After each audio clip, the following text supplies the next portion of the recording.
2022년 9월 모평 고전소설 해설해 드리겠습니다. 이번에는 정수정전이라는 작품이 출제가 됐습니다. 우선 여러분, 이제 이론소설처럼 앞부분의 줄거리나 중략 부분의 줄거리가 있다 그러면 거기를 읽어야 되겠죠.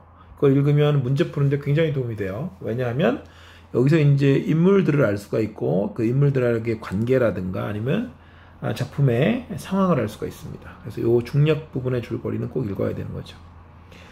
자, 남장을 한 정수정은 그랬는데 여기 정보가 뭡니까? 정수정이 여자구나 라는 걸 알 수가 있죠. 그러니까 장원급제한 뒤 북적을 물리친다. 이후 황제에게 자신이 여성임을 밝히고 정혼자인 장현과 혼인한다. 호황이 침공하자 얘가 적이네요. 그러니까 정수정은 대원수로 당연히 호황을 물리쳐서 공을 세우겠죠. 흔히 고전소설이 그렇듯이. 그 다음에 장현은 정혼자 남편이죠. 남편은 중군장으로 출정한다 그랬는데 이거 어디서 많이 본 작품이네, 그죠? 홍계월전하고 좀 비슷하네, 그죠? 그래서 정수정이 더 지위가 높아요. 가정 내에서는 당연히 당시에 남존여비 사상이 있었기 때문에 남편보다 아내가 밑에 있어야 되는데 실제 이제 군대에서 사회적으로는 뭡니까? 더 능력이 출중하기 때문에 더 위에 있는 이런 설정이 돼 있습니다. 그리고 정수정은 여성이다. 됐죠? 자, 그러면 순서는 어떻게 하냐면 보기에 따른 감상. 그래서 요 21번 문제를 먼저 풀어야 되겠습니다. 여기에 정보가 많습니다. 자, 보기 볼까요? 정수정은 국가의 위기를 해결하는 영웅이자 부친의 원수를 갚는 효녀이고 부녀자로서의 덕목을 지켜야 하는 장씨 가문의 여성이다. 며느리죠. 그러니까 장씨 가문의 여성인데 구체적으로는 며느리다. 그래서 정수정은 주어진 상황과 조건에 따라 세 역할 사이에서 갈등하기도 하지만 결과적으로 모든 역할에 충실하며 다양한 능력과 덕목을 갖춘 인물로 형성화된다 그랬습니다. 자, 그럼 선택지 한번 읽어보죠. 진랑의 귀양지가 여기서 얼마나 되는지 묻는 대원수의 이 대원수가 누구야? 정수정이죠. 대원수의 발언에서 진량을 찾아 부친의 한을 풀어주려는 정수정의 효녀로서의 면목을 했습니다. 그럼 진량이 여기서 부정적 인물이라는 걸 알 수가 있죠. 네. 자, 2번 제상을 차려 부친께 제사 지내는 대원수의 모습에서 정수정은 부친의 원수를 갚는 효녀로서의 소임을 수행하여 죽은 부친의 넋을 위로하고 있다. 이것도 맞을 것 같아요. 3번 장현이 전쟁터에서 부인에게 욕을 보고 돌아왔다며 통분하는 태부인의 모습에서 태부인은 정수정이 아내의 역할보다 대원수의 역할을 중시한 것에 대해서 못마땅해야 한다 그랬는데 그럼 태부인이 누굴 것 같니? 이게 맞다면 아무래도 시어머니겠지, 그죠? 네. 이 태부인에서 태자는 큰 거니까 큰 부인인데 누구냐? 아니 아들이 며느리보다 못해서 모욕을 당했다. 그렇죠? 그러면 당연히 시어머니는 싫겠지, 그게. 그래서 여기서 이제 관계를 짐작할 수 있는데 태부인은 장현의 엄마겠지. 이렇게 예측해 볼 수 있다, 이거죠. 그 다음에 장현 징계한 일로 심사 답답한 정수정의 모습에서 정수정은 군대를 통솔했던 국가적 영웅으로 돌아오고 싶어 한다 그랬는데 요게 맥락이 어떻게 되나요? 장현 징계한 일로 심사 답답하다는 건 자기가 이제 아내로서 그렇죠? 뭔가 좀 착잡하겠지. 근데 그것이 내 가정을 버리고 내가 국가적 영웅으로 돌아오고 싶어 한다 이런 내용일까? 요건 체크해 봐야 될 문제입니다. 그렇죠? 그다음에 5번에 한복의 호위를 받으며 기주로 가서 태부인께 이해하는 정수정의 모습에서 국가적 영웅의 면모를 중시하는 정수정이 며느리로서의 역할도 수행한다 그랬으니까 태부인이 시어머니니까 이것도 맞겠죠. 그렇죠? 네. 한복의 호의를 받았다 그랬는데 이런 걸 틀리게 하진 않겠지, 그죠? 한복은 휘하의 장수겠죠. 그럼 여기서 한번 볼까요? 이 내용 보는데 일단은 이 부분이 요 4번하고 5번 중에서 어떤 게 틀렸는지 알 수 있는데 자 볼까요?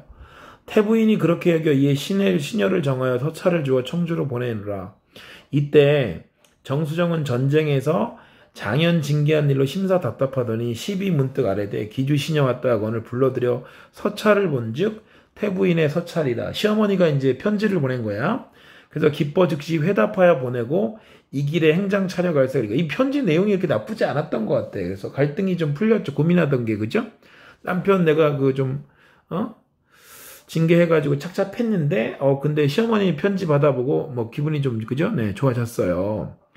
그래서 홍군 취삼으로 병관저기에 병을 배차고 수십 시녀를 거느려 성 밖으로 나오니 한복이 정수정을 호위하여 기주에 이르러 태부인께 예하고 두 부인으로 더불어 예필 자정함에 태부인이 지난 일에 조금도 거리낌이 없다. 이게 무슨 말입니까? 그렇게 서운해하지 않는다 그런 얘기죠. 그랬더니 정부수정 또한 태부인을 지성으로 섬기더라. 그래서 정수정은 며느리의 역할도 잘 수행하는 거지. 아, 내가 뭐 이 며느리 역할 하기 싫고 짜증나니까 국가적 영웅으로 돌아가고 싶어. 이런 내용은 없네요. 4번이 답입니다. 자, 그러면 오케이. 이제 18번 한번 볼게요. 18번. 내용 확인 문제인데 이제 이거 확인해 들어가야 되겠죠. 자, 1번. 황제는 자신이 총애하는 사람의 말을 듣고 정상서를 처벌하기로 결심한다 그랬는데 아까 우리가 내용을 봤을 때 이게 정상서는 누구의 아버지겠어요? 뭐 부친의 뭐 원수를 갚았다, 넋을 위로했다 이런 얘기 나왔으니까 정상서는 죽은 것 같고, 그 다음에 정상서는 정씨니까 정수정의 아버지겠죠. 그리고 또 이제 이 사람이 여기 보면 뭐 처벌하기로 해서 뭐 어디 귀양 가거나 그랬겠지만, 그죠? 황제는 자신이 총애하는 사람이 말을 듣고, 근데 아까 그 누구한테 원수 갚았어? 질량이라는 사람한테 원수 갚았잖아. 그러니까 여기 지금 이 질량이 여러분 부정적인 거지, 그죠? 부정적인 인물입니다. 그래서 그 질량의 말을 듣고 정상서를 처벌하기로 결심한다 그랬습니다. 그죠? 네. 그랬더니 맞을 거예요, 내용은. 그래야지 스토리가 되죠. 그 다음에 중관은 정상서를 처벌하기에는 그 죄가 분명하지 않음을 황제에게 주장한다. 중관 나옵니다. 이 사람은 정상서의 죄가 명백함이 없으니 어찌 벌로 다스리오리까. 그래서 이 사람은 정상서를 두둔합니다. 그래서 긍정이죠. 긍정적인 인물 같아요. 중관은 이쪽 편 사람입니다. 질량은 부정적인 인물이고. 자, 3번. 정상서는 자신이 소인의 참언 때문에 뜻하지 않게 귀양을 가게 되었다고 생각한다 그랬습니다. 네. 요거 내용이 나와 있죠. 그 다음에 한복은 대원수의 명령에 따라 질량의 귀양지로 가서 그의 죄를 묻고 처벌을 내리는데, 그럼 이 죄를 묻고 처벌을 내린 사람이 누구다? 한복이 했다는 거예요. 이 사람이 휘하 장수가 가서 정수정이 시키니까 거기 가가지고 죄를 묻고 처벌을 내렸다는 건데 확인해 봐야 되겠습니다.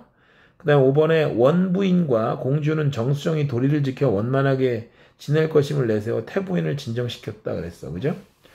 자, 이것도 확인해 봐야 되겠네. 4번하고 5번은요. 자, 그러면 넘어가 보겠습니다. 자, 한복 얘기 어딘가요? 자, 여기 볼까요? 여기 부분입니다. 여기서 질량의 귀양지가 여기서 얼마나 되는가 그랬더니 수십리 된다 그랬더니 대원수 분부하되 철기를 거느리어 결박하러 오라 하니 한복 등이 듣고 나는 듯이 가서 내실로 들어갈새 질량이 대경 매우 놀라서 연고를 묻거늘 한복이 칼을 들어 시종을 베고 군사를 호령하여 질량을 결박해서 본진으로 들어와 대원수가 그때 고한 겁니다. 그랬더니 대원수가 이에 질량을 잡아들여 장하에 꿀리고 녹이 대발하여 붙인 모해하던 죄상을 문초하니 질량이 다만 살려달라고 빌어. 그러니까 대원수가 무사를 호령하여 빨리 베라 하니 이윽고 무사 질량의 머리를 들이거늘 대원수 제상을 자려 부친께 제사 지냈다 그랬어. 그러니까 한복을 시켜서 하라고 한 일은 뭐냐면 가서 처벌하라 이런 얘기가 아니라 데려와 이렇게만 시킨 거죠. 그리고 데려오니까 그 다음에 어떻게 한 겁니까? 이 사람이 직접, 그죠? 직접 문초를 하고 그 다음에 목을 베라. 그래서 아버지 제사를 지내는 그런 내용입니다. 그래서 한복이 한 게 아니죠, 처벌을. 그죠? 네. 정수정이 직접 했다, 대원수가. 그 다음에 아까 그 원부인하고 공주 얘기는 5번 선택지는 뭐냐면은, 장현의 다른 부인들인데, 이 두 사람은. 정수정 벼슬이 높으니 능히 제어치 못할 것이고, 저 사람 또한 대의를 알아 삼가 화목할 것이니 노하지 말라. 그래서 시어머니를 위로한 거지, 이게. 우리 아들 지금 며느리한테 까였어. 그러니까,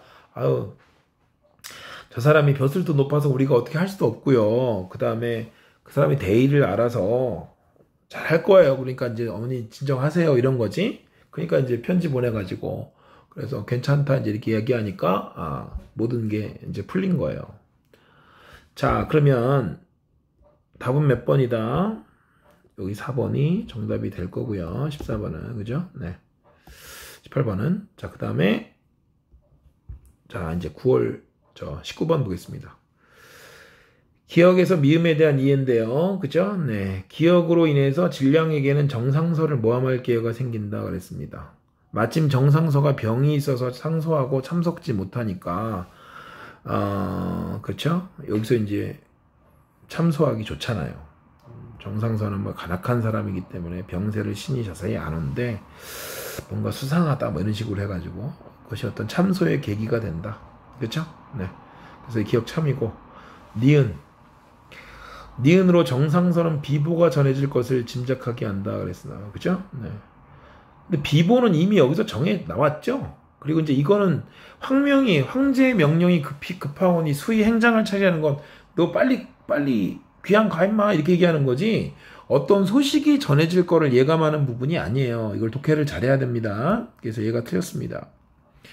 그 다음에 디귿은요. 정상석께서 지난날 보름께 별세하셨다, 돌아가셨다 그러니까 부인하고 정수정이 충격받아가지고 혼절했다 이렇게 돼 있어요. 그래서 정신을 잃게 된다. 디귿 맞고요. 그 다음에 이제 리을 같은 경우에 정수정은 황제로부터 노고에 대한 보답을 받게 되는데 그거 확인합시다. 그 다음에 미음으로 정수정은 걱정을 덜며 떠날 채비를 한다 그랬는데 편지인가요 그게? 자, 그래서 대원수가 호황에 승리했으니까 당연히 그거에 대해서 노고에 대한 보답을 받게 될 것이고, 미음은 어때요? 서찰을 본즉 태부인의 서찰인데 이걸로 안심하고 이제 시댁으로 떠나는 거죠. 네. 그래서 답은 2번이 정답이다. 19번에 2번입니다. 됐죠? 자, 이제 20번 가겠습니다. A와 B에 대한 이해로 적절한 거 그랬거든요. 네. 그래서 A는 장계를 올렸습니다. 그렇죠? 네. 절강 만호 슬퍼 놀라가지고 황제께 장계. 그러니까 정상서가 죽었다는 내용으로 황제한테 장계를 갖다가 보고를 한 거예요. 알겠습니까? 절강 만호가. 자, 그리고 황제께 첩서를 올려 승전을 알렸다 이랬어요. 그죠? 이거는 누가 한 겁니까? 누가 누구한테? 요거는 정수정이 황제한테 올린 것이다. 이렇게 돼 있어요. 오케이. 자, 그래서 결국 여러분 정답은 몇 번이 됩니까? 3번이 되겠죠? 승전을 알렸다라고 그랬으니까 이거 누구랑 싸웠는데 대원수가 호황에 승리했다 이렇게 돼 있잖아요. 그래서 호황과 벌인 전쟁의 결과를 보고할 그죠? 목적으로 작성됐다. 그래서 이거는 뭐 누가 누구한테 보낸 건지 그죠? 그리고 내용이 어떤 건지 이제 대강 알면 풀 수 있는 그런 문제였죠. 네. 자, 그 다음에 다 했나요 이제 그죠? 네. 그렇게 되면 21번도 아까 풀었고 20번도 풀었고 19번도 풀었고 18번도 풀었습니다. 고전소설은 여러분 우리 어떻게 시작했어요? 네, 중력 부분 줄거리 또는 앞부분의 줄거리가 있다면 앞부분의 줄거리 요거 읽고 그 다음에 보기에 따른 감상 있는 그 문제 풀고 거기서 이제 어떤 인물 간의 관계라든가 상황을 파악하고 그리고 다른 어떤 정보들을 갖다가 이제 판단해서 그렇게 풀면 되겠습니다. 시간이 얼마 안 걸릴 겁니다. 실제로 선생님도 시험지를 받아보게 되면 이런 순으로 문제를 풀어요. 그래서 여러분들이 이 내용에 대해서 사실은 100% 이해 안 하고도 얼마든지 스피디하게 문제를 풀 수 있다는 겁니다. 그런 훈련을 할 수 있어야 돼요. 됐죠?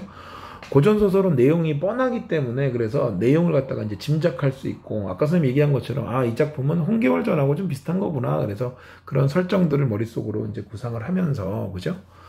그러면서 문제를 풀어가는 겁니다. 여러분들도 이렇게 해서 풀 수 있도록 하시고요. 네. 자, 그러면 고전소설 2022년 9월 모평 고전소설 해설 마치겠습니다. 수고했습니다.